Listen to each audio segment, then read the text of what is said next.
Les Denons étaient le théâtre de la 6e manche de la saison 2022 du Roscar GT Challenge. Quelques jours seulement après Nogaro, les concurrents s'affrontaient sur ce circuit digne des montagnes russes, un véritable défi pour les pilotes et les équipes.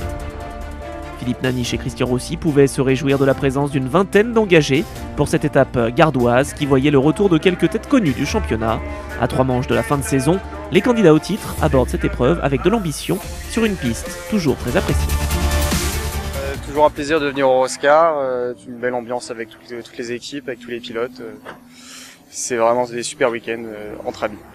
Les courses vendredi, samedi, c'est l'idéal, comme ça on a le dimanche. Et puis le lundi, on peut repartir au boulot. J'arrive cette année à Lednon avec un nouveau moteur, une nouvelle boîte de vitesse et tout va bien. J'aime ce circuit et je suis très motivé.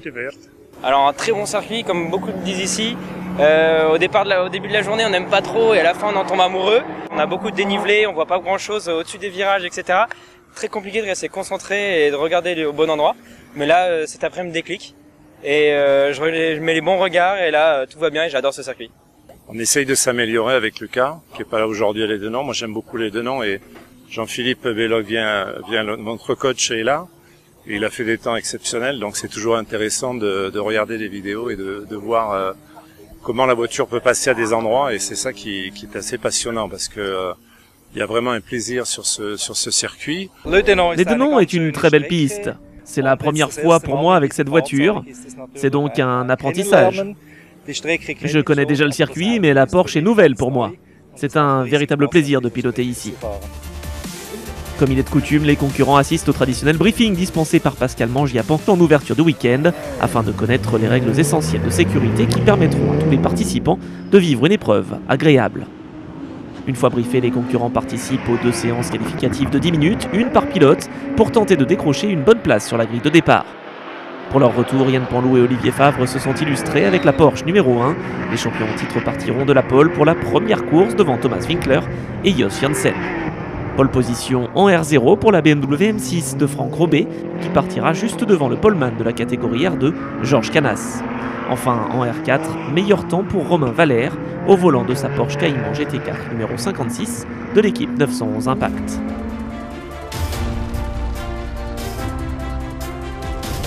Plus que quelques minutes avant le départ de la première course du week-end d'une durée d'1 heure, les pilotes se préparent alors que les mécaniciens effectuent les derniers ajustements sur les voitures.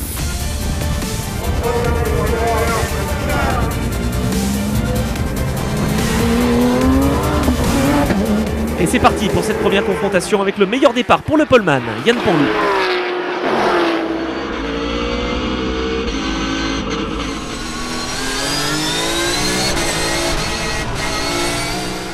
Comme souvent, Thomas Winkler est déjà dans le rythme et talonne Yann Panlou alors que Jean-Christophe Sabadell est sous la menace du leader du classement général, Carl Van de Vostin, pour le gain de la 4e position.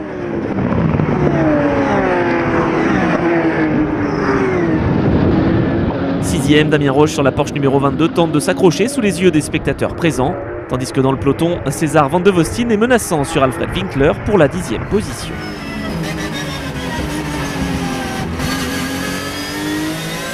En tête, Yann Panlou devance Thomas Winkler et Jos Janssen, tandis que ça chauffe pour la 5e place entre Jean-Christophe Sabadell et Damien Roche.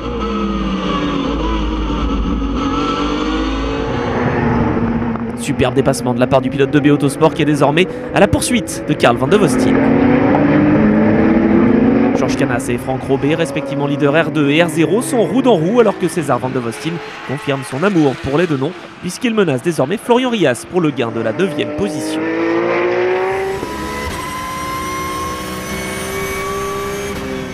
Panlou pointe en tête, Jos Janssen a perdu des places, il est 5e devant Jean-Christophe Sabadell. Le pilote de la Porsche blanche numéro 16 qui est venu en voisin se fait piéger ici même. Drapeau jaune, on retrouve Damien Roche en caméra embarquée. Longe à l'intérieur pour tenter de dépasser Carl Van de Vostin. Oh là là, c'était très juste, pas de contact heureusement entre les deux pilotes. Quelques instants plus tard devant, Damien Roche se fait piéger. Ouh, il a peut-être beaucoup demandé à sa monture avant l'ouverture de la fenêtre d'arrêt.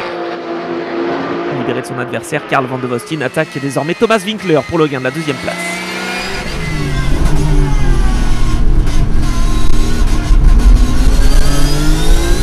Attention également au trafic pour les leaders qui reviennent sur les pilotes retardataires des autres catégories. Et Carl Van de Vostin, qui plonge à l'intérieur pour dépasser Cyril Labé. Le contact pour le leader du championnat qui va perdre très gros sur cette erreur d'appréciation. Il va tout simplement devoir abandonner. Les équipes du circuit vont devoir évacuer la Porsche numéro 35. La voiture de sécurité fait donc son entrée en piste. Suite à cette interruption, la salve d'arrêt est lancée par Régis Régaud de Seb qui partage son volant ce week-end avec Sébastien Dezoal. Romain Valère, leader en R4, rentre également, tout comme Georges Canas. Yann Panlou va laisser son volant à Olivier Favre, tandis que Gérard Derrien prend le relais de Philippe Lacroix au volant de la Solution 1. À l'issue de ces arrêts, la Porsche numéro 1 est toujours leader, mais derrière la hiérarchie est modifiée puisque Jos Janssen est deuxième devant Thomas Winkler et Sébastien Dezoal. Cinquième au volant de la Porsche numéro 22, Julien Poncelet va devoir effectuer un stop and go de 2 secondes pour non-respect du temps d'arrêt au stand. Alors que le leader se défait du trafic, Sébastien Dezoal est à l'attaque. Malheureusement, le boss de l'équipe 911 Impact va se faire piéger. Fort heureusement, sans grande conséquence puisqu'il pourra repartir. Plus que quelques hectomètres pour les concurrents dans cette course et la victoire va revenir à la Porsche numéro 1 de l'équipe 2B Autosport pilotée par Olivier Favre et Yann Panlou. Deuxième place pour Thomas Winkler qui profite d'une pénalité de 30 secondes pour dépassement sous safety car et non-respect des drapeaux jaunes appliqués à Jos Janssen, finalement troisième. Victoire pour Georges Canas en catégorie R2, tandis que Franck Robé et Jean-Philippe Belloc s'imposent en R0. Romain Valère et sa Porsche Cayman remportent le R4. Avant la seconde course, nous avons retrouvé Philippe Naniche qui évoque le travail effectué par les équipes Roscar depuis quelques mois. Nous essayons d'introduire des nouveautés que je qualifierais de techniques, mais qui sont là pour améliorer la sécurité, comme le système de dashboard développé avec RaceFlag et qui permet de donner de l'information aux pilotes en temps réel depuis la direction de course. Donc ça, c'est quelque chose qui impacte très directement la qualité de l'information dont disposent les pilotes et aussi la sécurité. Sur les remises des prix, nos partenaires Pirelli et Stand 21 sont présents et remettent des lots à tous les équipages qui participent sans distinction de classement. Donc ce sont des choses qui font évoluer le Roscar. La communication a beaucoup évolué aussi. Alors nouveauté très importante, nous avions décidé l'an dernier du lancement d'un nouveau club. Bien sûr, le Roscar continue de s'appuyer sur le club 911 IDF, mais ce club, comme son nom l'indique, est très colorisé à la fois Porsche et à la fois Île-de-France. Donc nous avons décidé, et nous avons réalisé cette année, le lancement du GT Track Club, dont la vocation est de proposer des journées de roulage dans toute la France, sur les plus beaux circuits, à des possesseurs de toutes les marques de GT. Dans le paddock, les techniciens Pirelli préparent les pneumatiques, les mécaniciens préparent eux les voitures, tandis que les pilotes se projettent déjà dans la seconde confrontation du jour, prévue à 17h30, où Jean-Philippe Belloc et Julien Poncelet se partagent la première ligne de la grille de départ.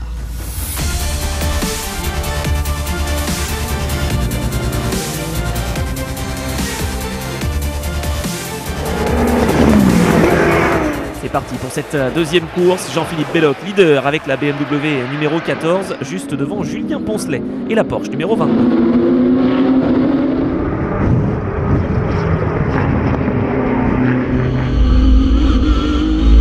La bataille pour la troisième place fait rage entre Winkler, Van de Vostin et Dezoal. Peloton assez groupé sur cette piste de Lédenon. Nous sommes en caméra embarquée avec Winkler et Carl Van de Vostin s'empare de la troisième place après un super dépassement. Jean-Philippe Belloc creuse l'écart et se défait des premiers retardataires. Sur la Porsche numéro 22, Poncelet est deuxième, juste devant Van de Vostin. Bataille à 3 pour la quatrième place entre Dezoal, Winkler et Jos Janssen. Oh, la petite erreur pour Thomas Winkler. Jos Janssen n'en demandait pas tant, il en profite pour prendre la 5e position. Leader Jean-Philippe Belloc continue d'enfoncer le clou avant de laisser son volant à Franck Robé sur la BMW numéro 14. La fenêtre d'arrêt obligatoire programmée entre la 25e et la 35e minute vient justement de s'ouvrir. Le changement de pilote va pouvoir être effectué. Hugues Van de Vostin laisse sa place à son fils César dans la Porsche numéro 36. Dans la Solution F numéro 12, Gérard Derrien laisse sa place à son équipier Philippe Lacroix, tandis que Damien Roche va pouvoir monter dans la Porsche numéro 22. Le leader attend les derniers instants pour rentrer. Franck Robé est prêt à prendre le volant de la BMW M6. Alors qu'en piste c'est chaud, se frayer un chemin dans le trafic n'est pas simple et certains partent même à la faute en cette fin de journée.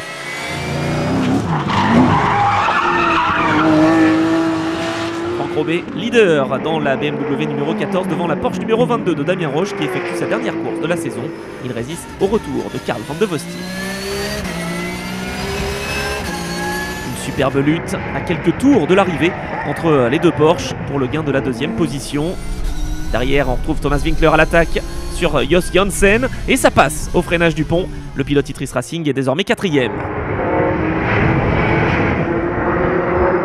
Alors que l'on approche de cette fin de course, la BMW M4 de l'équipe Restivity est toujours en tête, tandis que Yann Panlou attaque comme un damné. Il est revenu dans le top 5. À 5 tours de l'arrivée, il va s'attaquer à Thomas Winkler.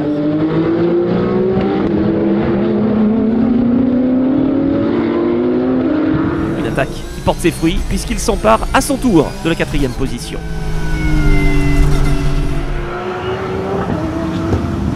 Dernier virage pour Franck Robé qui a su parfaitement maîtriser la course durant son relais. Mis en bonne position par son coach et équipier Jean-Philippe Belloc, le duo de la BMW M6 s'impose pour la première fois de la saison. Il devance Damien Roche et Julien Poncelet, alors que le podium est complété par Karl van de Vostin qui n'aura finalement pas pu trouver l'ouverture sur son adversaire. Retour au stand pour les concurrents, c'est la joie dans l'équipe Restivity qui a réussi à livrer une deuxième course parfaite. Au cumul des deux courses, Yann Panlou et Olivier Favre s'imposent au général et en R1 pour leur retour. Le duo Belloc-Robé l'emporte en R0, nouvelle victoire de Georges Canas en R2. Enfin, Romain Valère place sa Porsche Cayman GT4 en tête du R4.